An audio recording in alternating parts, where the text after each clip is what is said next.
One of the best things you can ever do before you get married is to have premarital counseling. I'm going to repeat again. One of the best things you can ever do before you get married is to have premarital counseling. There are many issues that get sorted out with premarital counseling. Issues around finances, especially financial behavior, financial commitments prior to getting married, especially in our African context where many of us, before we get married, we normally have financial commitments to our current family before the one that we're going to build with you when we get married. Discussing some of those details is extremely important. Discussing relationships with our current existing families is extremely important.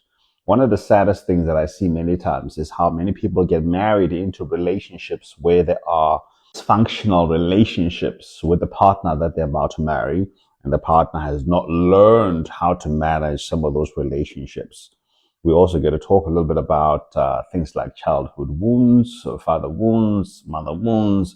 But most importantly, you get to also talk about how are you going to run your marriage correctly, because there are certain discussions in the premarital counseling stage that you get to have, where you get to iron out what do you believe about career. What do you believe about cooking? What do you believe about running a household? What do you believe about raising kids? Where you're going to stay? What do you believe about polygamy? And yes, one of the big ones is how are you currently solving conflict? Are there any red flags or gaps, areas of improvement when it comes to conflict resolution?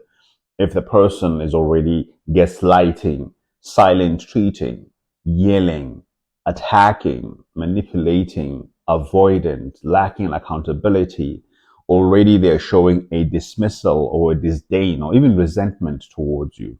Believe me, when you get married, many of the terrible behaviors or behaviors that are not aligned with a healthy marriage get worse in marriage. They do not get better.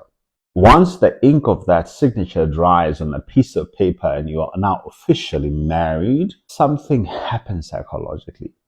There's a certain permanence that either propels a person to rise to the highest level of themselves, to become the best husband or the best wife they could be, or they simply settle and probably retreat to a lesser version of themselves as they are expecting you to take care of them and to be more for them than they're willing to be for you.